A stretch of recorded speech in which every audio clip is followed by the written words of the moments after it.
You know what? This is not a typical TV show, and we weren't constrained by anything. It's crazy to say it, but I've worked on other TV shows where you were just hemmed in all the time. This one was not one of those, and I would say Michael Rymer is the primary reason, because he doesn't do anything quickly. No, but I think if I'm not mistaken, what you're asking is, but we're under the constraints of 44 minutes of television and 1 hour of programming. But SyFy broke those barriers again and again. They did, but there are always going to be scenes that... They put double episodes out, they put hour and a half out, they extended the final season from 20 to 23 and a half episodes. I mean, we just didn't have the constraints.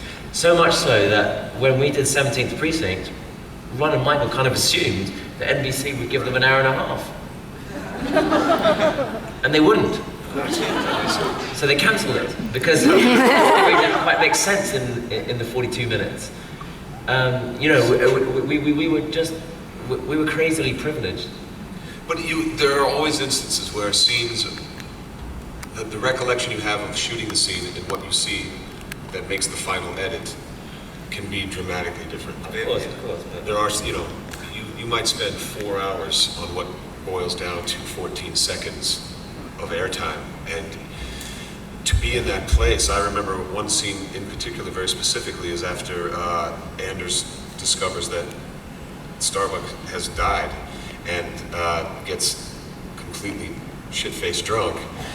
Jamie and I had a scene where you talked me down off the Viper, and that was a big scene that was on a big stage, and there was a lot of background, and it was complex, and there was a camera move, and there was a stunt where I fall off the wing and break my leg, and I was in that space for 4, 5, 6 hours of dread and inebriation, and you know, I just remember that day being so exhausting and so difficult.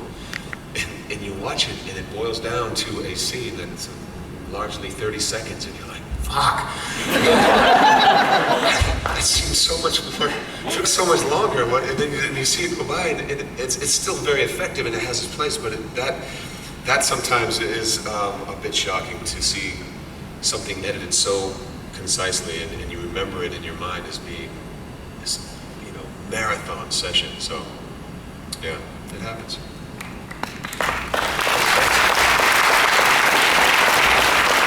We're just about out of time. We have time for one last quick question. Makes me happy. First of all, since this is the last question, thank you all very much for coming out. I'm sure that we all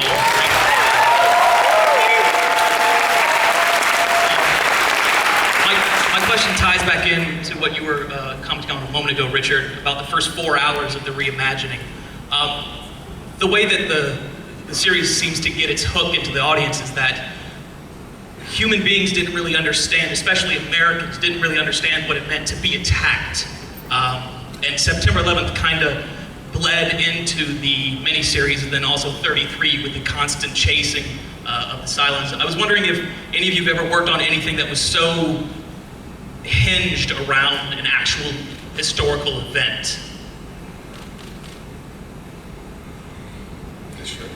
No, I haven't. I mean, you know, Ron wrote this because of September 11th. That was not an accident. That's where he found his inspiration. But no, I've never done anything so current. You? No, I don't think so. No. That's simple. Probably wasn't the answer you were looking for. No, I mean,